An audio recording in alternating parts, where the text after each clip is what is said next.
Hello, fellow travelers, and welcome to the Diversing Stars podcast. Today's special guest is Evan Evagora. You know him as Elnor on Star Trek Picard. Now join me as we go traversing the stars. Hello, Mr. Evagora. It's a pleasure to have you on the Traversing the Stars podcast. Hey, Jeff, how are you?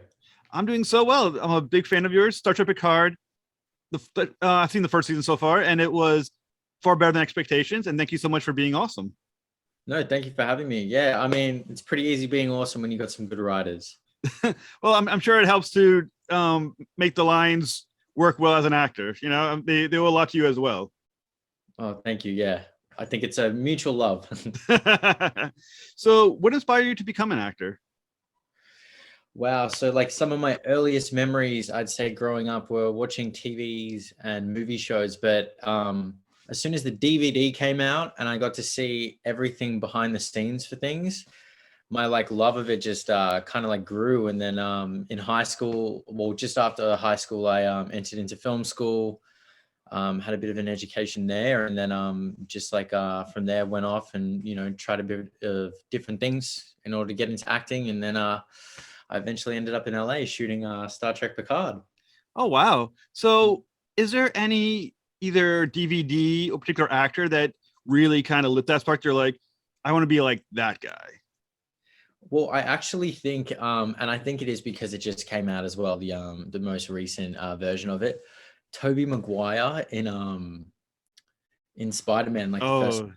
I really remember going to the cinema as a little kid, and the thing that shocked me the most was when he was crawling up the building, and someone explained it to me, how they filmed it. So right now, I'd say just because of the new Spider-Man coming out, and I just saw it, Tobey Maguire sticks out at the moment. That was a hell of a movie. The first Spider-Man movie, I remember watching it when I was younger, and it was such. I mean, it was, as a comic book nerd, to see when your favorite characters show up on the screen like that. It does kind of blow your mind, doesn't it? It really does. And they did such a good job of it. I even like the third one, Bad Dancing. Yeah. The third one has some quality to it. And there's a few things that they slipped in, obviously when I was doing a Spider-Man review, but a few things that they slipped on. But Tobey Maguire, I don't care what people say, was a great Peter Parker. He for a guy who was 30 playing like a 15-year-old, he actually pulled it off. Baby face for it for sure. So did it blow your mind in No Way Home when all three were on the camera together? Yeah, I mean, months and months of speculating and then wondering how they're going to be introduced and their time on the screen. I enjoyed what I saw. I loved it. So as in Star Trek Picard, you play a character called Elnor. Mm-hmm. And Star Trek Picard, when that came out, had a huge level of hype leading into it. You had that huge build because everyone loved the Picard character. Star Trek just started getting back into people's television screens and getting into people's consciousness again. When you knew you were going to be on that show and you started feeling the hype build, how was that for you? It wasn't until I'd say San Diego Comic-Con when we really kind of understood what we were filming, because we're filming out in some remote location in California, and all you're doing is you're surrounded by the crew, the director of the block, and the producers and showrunners, and it's kind of it's very insulated, so you don't really understand the kind of impact you're making until when we walked out for San Diego Comic-Con to the large group. I'd say that was when it really kind of hit home for me, oh wow, I'm actually a part of this. Were you a fan of Star Trek prior to receiving the role? Yeah, I'm a big fan of everything sci-fi. I kind of grew up like that. So my mom's a big sci-fi fan, and there'd always be Star Trek reruns playing, or we'd watch the old movies. She really loved the TOS movies. And Star Wars, Farscape, even grew up watching Buffy, everything where there's kind of a fan base. I probably loved growing up. But yeah, definitely Star Trek, large influence. And Picard was my captain. It's such a brilliant franchise. The movies are so good. I mean, the original series, Star Trek 6, Undiscovered Countries, Voyage Home, Wrath of Khan, those are so iconic now. And, they felt like they elevated the franchise well beyond just, geek TV show to something that was truly quality. And then First Contact with Picard, Jesus Christ. I mean, it's such a great movie. I know. Even I like Nemesis as well. I think we watched that recently. Yeah. Young Party, and just looking at it now. Back then, it's like, wow, they really did a good job. Like they did an amazing job of casting. I think that movie. Yeah, and the cool thing is Star Trek Picard, the first season, connects so well to First Contact and Nemesis. I mean, were you watching them as research, or were you just like watching them as a fanboy? I was literally just watching them as a fanboy. They did kind of get, I can't remember what the episodes were because there was a few from different series about what to watch and what to check out. And a lot of it was TNG, like iBorg and things like that. Even the first episode with Q, because we see the Borg very briefly in that. Yeah, yeah, it's just because I was a fanboy. But yeah, I don't remember much about what was on the list, but it was extensive and it was fun, and I ended up watching more. You know what? When Star Trek Discovery and Star Trek Picard came on air, I must say it kind of revitalized my love of Star Trek again as well, because it waned for a little while after like the second Star Trek return movie, like I guess they call them Prime movies. I can't remember the ones with Chris Pine. After around the second one, yeah, I kind of lost it faded away a little bit from me. Then Discovery Picard came out, and I started loving it again. I went back and watched, this Deep Space Nine, Voyager, Picard. I said Picard again. Next Generation, the original series, and they are such classic television. And the Borg ones in Picard is that perfect mix of sci-fi and horror that that just makes it perfect Star Trek. I think it was a perfect mix. One of the scenes that really stand out for me in the first season of Picard is when the androids are like hijacking the station. That scene to me is like the perfect mix of horror and sci-fi, done really, really well. Yeah, I mean, and Brett Spiner, who plays Data, is such a perfect character, know. And if I remember correctly, you don't have any scenes with him in Picard, unfortunately. But did you at least get to meet him on set? Yeah, I got to meet him a few times actually. The first time though was during Comic-Con, and I got to sit next to him, and I was kind of just staring at him for a while before he made the introduction because I was too nervous, obviously. Yeah. But yeah, he's a great guy, really, really fantastic guy. Love every time I see him on set. Love seeing him. Yeah, I got to meet him at a comic book convention. Unfortunately, not like you met him at a comic book convention. Mine was just to get an autograph from him. But it's a cool moment. I was like, I'm just gonna stand over here for a while and nerd out with you. But unfortunately, he's got other people. Yeah. The lines for him would be like going, I'd imagine, like ridiculous. Same for Shatner. Yeah, Shatner is a long line. I think I had Walter Koenig's as well, and that was another line that was longer than I had hoped. But that was fantastic. So what were you told about Elnor prior to getting the role? We got given all of us a side, so like a script of a few pages, a name. I'm trying to remember what. I believe it was K-Bar was Elnor's name. K-Bar?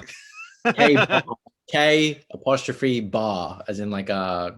It's like an angry sheep.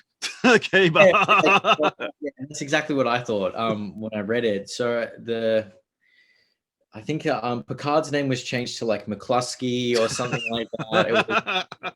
It was O'Toole. That was right. It was O'Toole. McCluskey, I'm not sure who that was another side that I did. But yeah, so I got given like 2 pages. This kid feels with like a lot of emotion, but is also like shut off and distant. And this guy has come back into his life. So that was the scene I did. And then I found out about Elnor. I think I got sent the script, and I was reading the script and I was reading the call sheet. And I'm like, who's Elnor? And then I spoke, like I met producers later that day, and they're like, you're Elnor, like that's your character's name. So there was like no more confusion. And to be honest, I liked it a lot more. Elnor? Than K-Bot? Yeah. I would imagine so. That's really funny though. So that's a hard thing to play. You're playing a character with a lot of emotion, but also distant. That seems like contradictory almost. How did you dive into that? Well, they explained further. It's like he has like no real understanding. Like he's lived a very like sheltered life. He has no idea. So I more saw it to be like he speaks freely, and has no kind of like awareness. Like he lacks a certain awareness of, obviously, if you watch the show. Yeah. He really is an interesting character because on the one hand, and we'll get into a little more detail. I mean, he's obviously this kick-ass warrior. He is also, in many ways, even though he's an adult, kind of like a child at the same time. He's not a two-dimensional character by any stretch of the imagination. No, there's a lot to him. He's got layers. I mean, we see him become more of himself, or become more comfortable with himself and the people around him, I think, as the series and season progressed. So, but Elnor, for any listeners who may not know, but I'm sure everyone does know who's watching, because this is, a geek podcast. You need to earn your cred, people, if you haven't. When that Elnor is, not only is he a Romulan, but he's part of a special sect called, I'm gonna get it wrong, the Kuat Malat, if I'm pronouncing it correctly. Right. Kuat Malat, yeah. All right, hey, cool, I got it right. Which is a group made of entirely of female warriors. So, how do you envision that aspect of the character? Not only is he different from, he's a Romulan, he's different than a lot of the human fans that you're gonna be listening to, but he's also kind of an outsider, even in the group that he is in, because once again, it's a female warrior cast, and he's like the only dude in the group.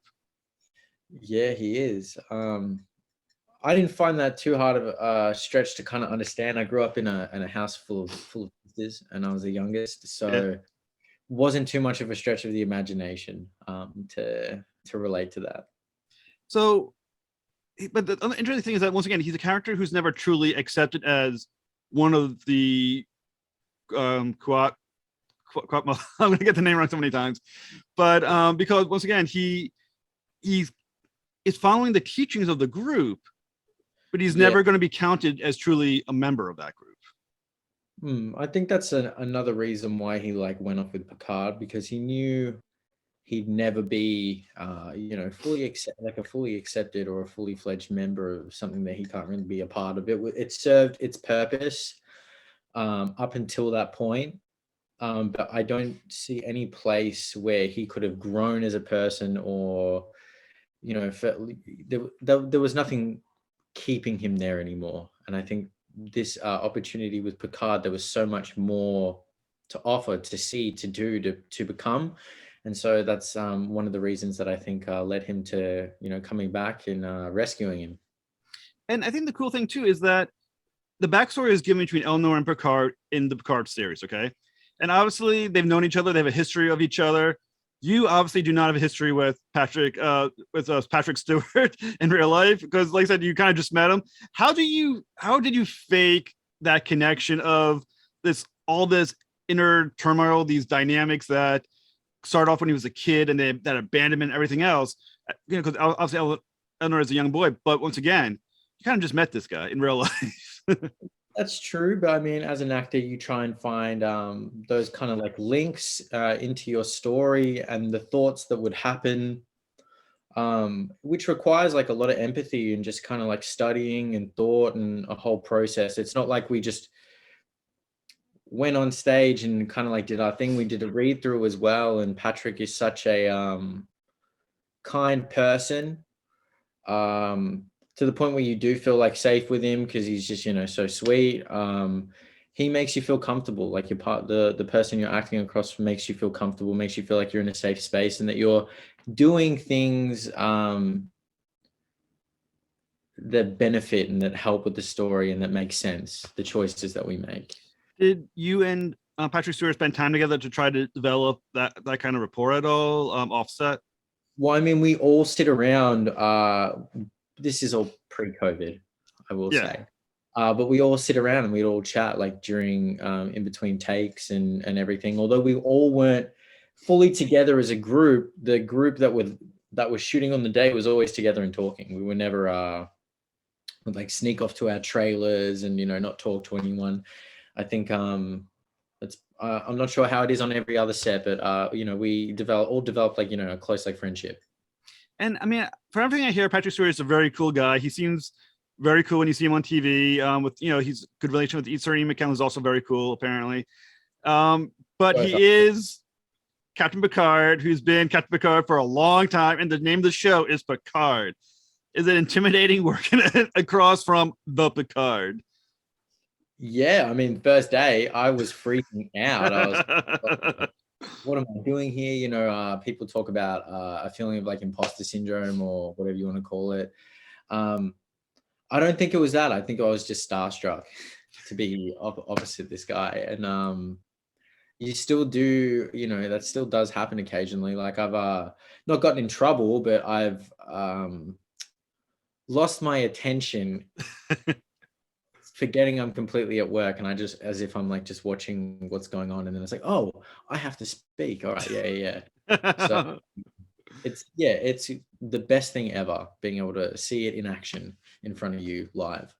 Did Patrick Stewart give you any advice about how to either be in that moment in Star Trek or just being a part of that universe? That he was like, yeah, you gotta, this, you're about to get hit with millions of fans very quickly.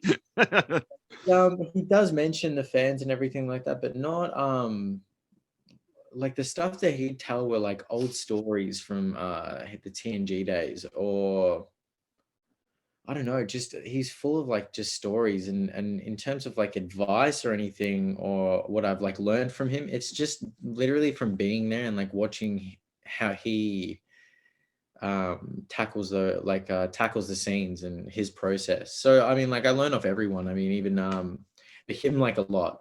So, he's coming back. It's not like a character that's just been created out of thin air. This is a character that had this life that we were all like privy to, and then a bunch of times passed, and the fans know so much and like love this show so much, so you have to do it in the right way, and he did. I think he did a really good job. Well, I mean, all of you guys did such a great job, and I think Picard had a more pressure on it than Discovery did, because there was such ownership of the Picard character, as you said, that everyone had a very, the guy had been gone for, I can't remember when Nemesis came out, but I think it was like 2000 or something. The guy's been away from Star Trek for almost 20 years. Yeah. So, and everyone had such an opinion of what they wanted from Picard and the expectations of Picard. It must have been, I mean, did you guys feel that on set at all, the expectations? No, we didn't really, because we're also insulated. We didn't really get, by the time the trailer came out, we were nearly wrapped filming. So it's not like everyone lost their minds when the trailer first came out, and when Seven appears, and there's that, I remember the screams in the crowd, but there's nothing you can do up until the show comes out, and like by the time the season airs, we've already finished. So it's more just like sit back and see what happens, as opposed to freaking out and being like feeling the pressure. I mean, you just didn't get to play against iconic Picard, but you played against iconic Jerry Ryan 7 of 9. I mean, that's another character that people know and love from the Star Trek Voyager days. Well, once again, what was that like? Did Jerry Ryan feel like, once again, another icon of Star Trek, and you're playing right against him as an equal, She really made me feel like I had a voice on set. Being a young actor and very green and new to everything, she made sure that she made me realize that my voice matters. That even if it's your first job or your 10th or your 1000th, everyone's just as important. So, but acting across, I remember one night in the Borg cube with the last scene of the day. We were the last people. It was sundown, and we'd been filming all day. I arrived when there was no sun, and I left when there was no sun. And Jerry and I just couldn't stop laughing, and it wasn't even a funny scene. We would just make eye contact and start giggling. So yeah, that's awesome. Yeah. And the other cool thing about your character too is that he's a very fierce combatant, and you have a background as a boxer, a really good boxer. So how did that help you deliver the physical demands of playing Elnor when you already had this boxing background? It just meant, one, I had a really good fitness base already, and two,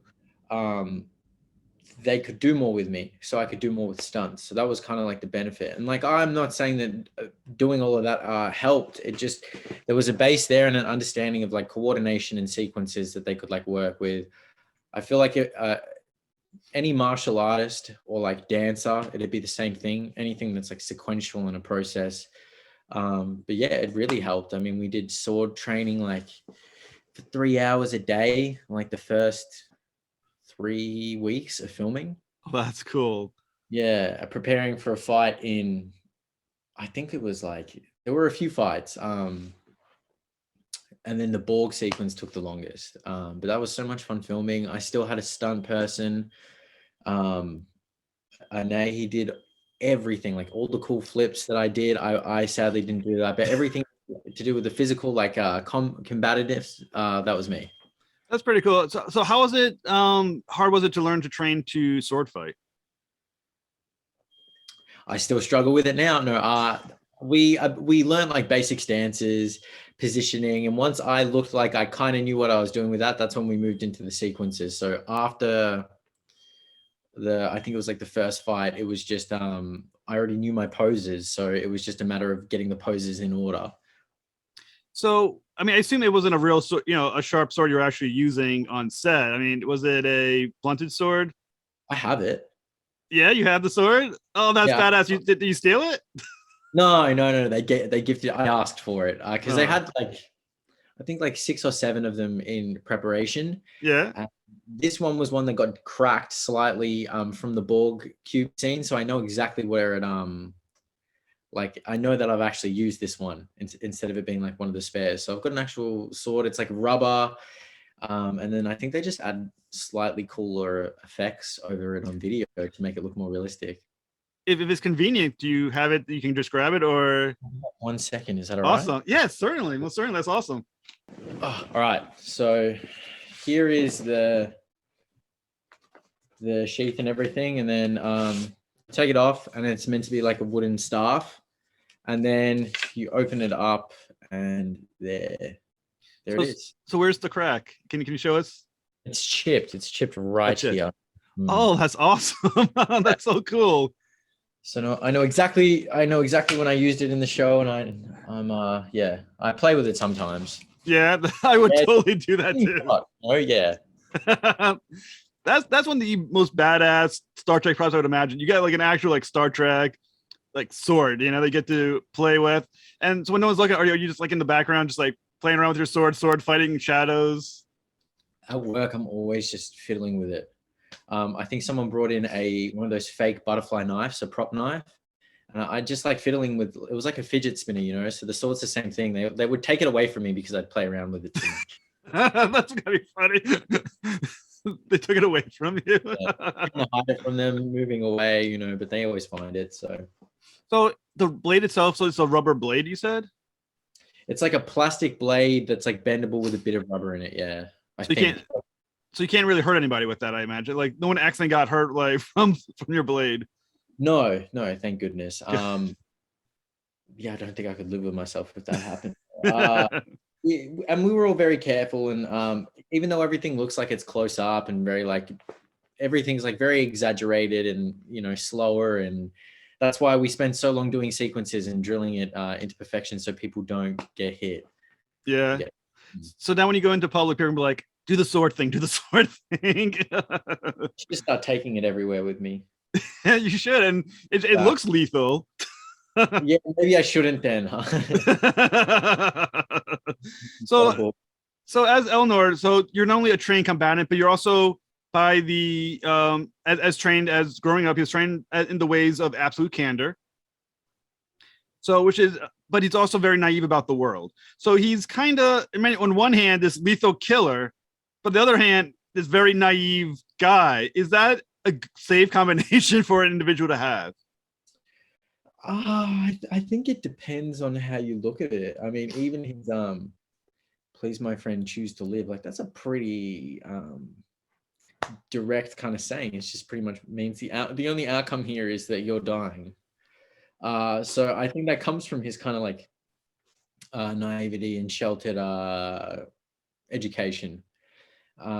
But I mean, a person with lethal skills and not naivety, but like maybe with a cruel heart would probably be a lot more lethal. So I guess someone with lethal skills and naivety kind of balances the rest of the bad people out. But you do have some of the most badass lines in all of Star Trek. I mean, like you said, the lines "choose to live" and "I regret your choice." Those are some like badass, like almost like Clint Eastwood type lines you get to say right there. I know. And when I read it on the page as well, I remember reading like, "Please, my friend, choose to live," and I was like, "That's so cool." And credit to Michael Chabon and his incredible writing, and the whole writing crew for my debut episode. It was one of my favorites. Yeah, I mean, because "choose to live," the way that phrase works. On the one hand, it's a nice phrase, and empathetic. I don't want to have to hurt you. But on the other hand, it's such a badass, I know I'm going to hurt you. And it's such a great combination of I'm being a nice guy, but you're going to fucking die. You know? Those are some of like the best moments with Elnor as well. Like, I remember even in I think the last or second last episode of season 1, I was going to mention something from season 2, but I can't do that. I know. When it looks like he's just tied up and handcuffed, and then he knocks out the 2 golden bald androids, just like it's, you know, was all part of the plan. So I like Elnor. So in your opinion, what does that demonstrate about his morality? The idea of I regret your choice. These are people that aren't enemies. He's people who he's going to get into lethal combat with. What does that say about him? Well, these are people who have like, I think he viewed it initially as like people who are either in the way or people who are themselves making a stupid choice. It's not like it's out of his hands after that. Like he's given them the option and they've taken the stupid option. But I'd say after what he's gone through and everything he's experienced in season 1, even from that moment, because I think there was a part that was left. People have to understand when you write scripts, a lot of stuff has to get cut in order to fit a time. So, you know, parts of the story don't make it. And I believe it's mentioned somewhere that him chopping that Romulan's head off, that's his first kill. That was the first person he's ever killed. Oh, wow. So his perspective of death and his understanding of taking a life, I think, changes after that and continues to change. Even when we see that moment where we think Picard's passed away, and then it turns out he comes back in the android body. You know, that still shows the difference he sees in death and the growth and change he's had.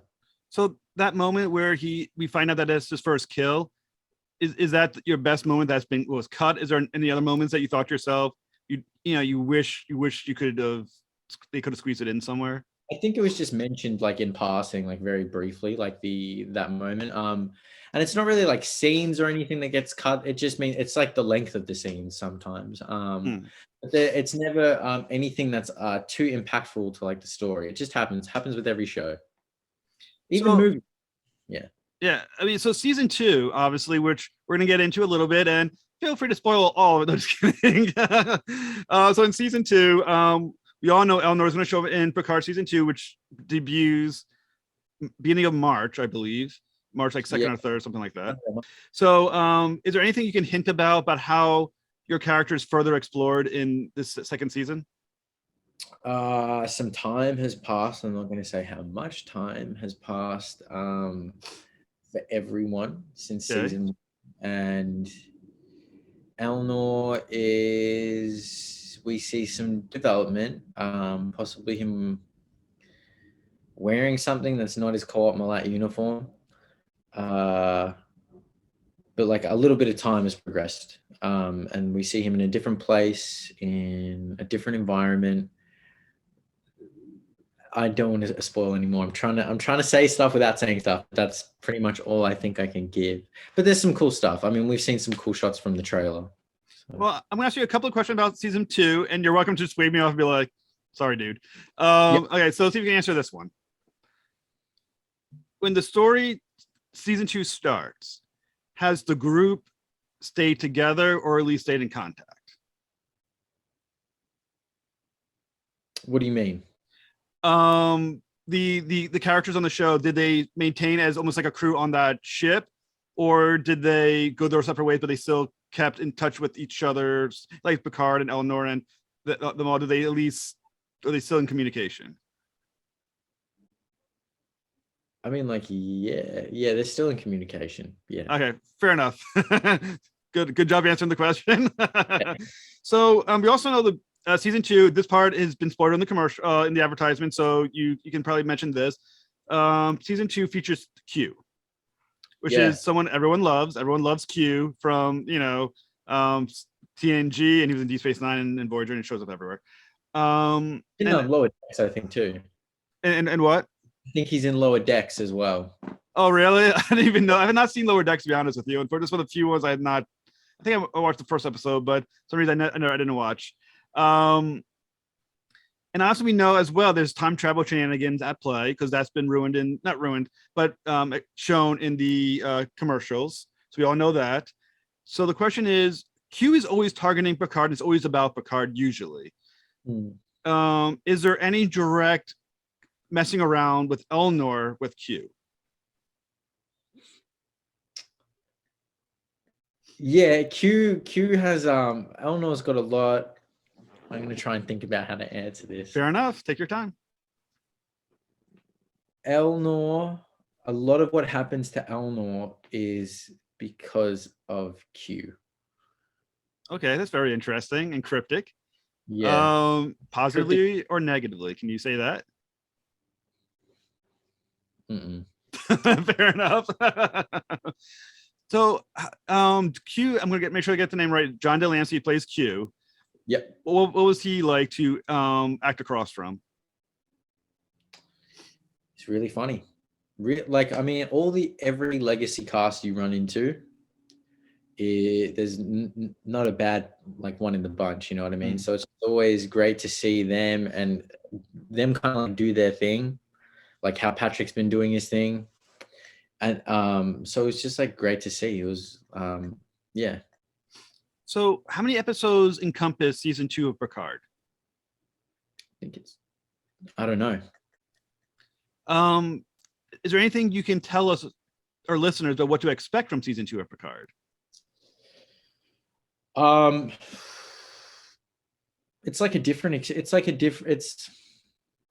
It's full of Easter eggs. Which even some people have found out just from the trailer. Some really good throwbacks. We did learn some new things about old characters, and even the introduction of some new ones is just really, really good. Once the first episode airs, I'm very curious to see what the fan theories are behind how the season will end, because even reading them last season, I was like, wow, some people came pretty close to guessing everything. So I'm gonna see if you can answer this question because you're here, so I might as well just ask you. Do you get to say choose to live in the second season? I don't think I do. No? Oh no. I think I say it in Romulan, or I say something else. Never mind. Oh no. You got to fit it in the next season. What I read was that season 2 and season 3 were shot back to back. Is season 3, the shooting for season 3 already over? No, I don't think I'm allowed to comment on whether we're filming on how far into filming season 3 we are. But production shut down early January, I believe, which was reported on Deadline. Anyway, so I'm not going to get in trouble for mentioning that, but season 3 filming. Yeah. And you're in season 3, it sounds like. We'll have to wait until season 3, won't we? Is it weird to start season 3 before people even saw season 2? I mean, because trying to talk about season 2, knowing that you already know season 3, what happens after that, that's a whole lot of spoilers that are sitting on you that you're just not allowed to talk about. We're entrusted with a lot of secrets that we need to keep. But that's why they're so good, and that's why the shows are so good, because if everyone knew what was going to happen, no one would want to watch it.